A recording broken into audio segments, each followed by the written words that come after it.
ராணிப்பேட்டை மாவட்டம் திமிரி பேரூராட்சிக்குட்பட்ட இருளர் காலனி குடியிருப்பு பகுதியில் சுமார் 60க்கும் மேற்பட்ட குடும்பத்தினர் 35 ஆண்டுகளுக்கு மேலாக வசித்து வருகின்றனர். அப்பகுதியினருக்கென மயான இடம் ஒதுக்கப்படாமல் இருப்பதால் உயிரிழப்பவர்களை அவர்கள் ஏரி நீர்பிடிப்பு பகுதிகளில் சடலங்களை புதைத்து வருகின்றனர். இந்நிலையில் தனிநபர் ஒருவர் சடலத்தை எடுத்துச் செல்லும் பாதை தனக்கு சொந்தமானது என பாதையில் பள்ளம் தோண்டியுள்ளார். இதனால் உயிரிழந்தவர்களின் சடலத்தை எடுத்துச் செல்ல முடியாமல் வீட்டிலேயே வைத்திருக்கும் அவல நிலை ஏற்பட்டுள்ளது. இந்நிலையில் வீடுகளில் கருப்பு கொடி கட்டி வருகின்ற சட்டமன்ற தேர்தலை புறக்கணிக்கப் போவதாக அப்பகுதியினர் தெரிவித்துள்ளனர். மண்ணு மூடுறாங்க, வழி மூடுறாங்க, ஆனா திருப்பி பள்ளம் எடுக்கிறாங்க, தனியார் இதுல இருந்து எடுக்கிறாங்க.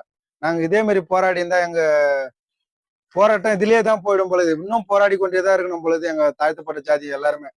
நாங்க போராடியும் இன்னும் எங்க குழந்தை குட்டில இருந்து என் பேர பிள்ளைங்கள இருந்து எல்லாமே போராடியும் தான் இருக்கணும் பொழுது இதுக்கு ஒரு வழிகாலமே இல்லையா?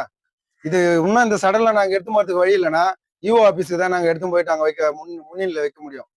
இதுக்கப்புறம் நாங்க எதுவும் பண்றதுக்கு இல்லை. இஓ ஆபீஸ் முன்னாடி தான் நாங்க போராட்டம் பண்ண வேண்டிய இருந்தாக்க நாங்க பண்ணி தான் ஆகணும்.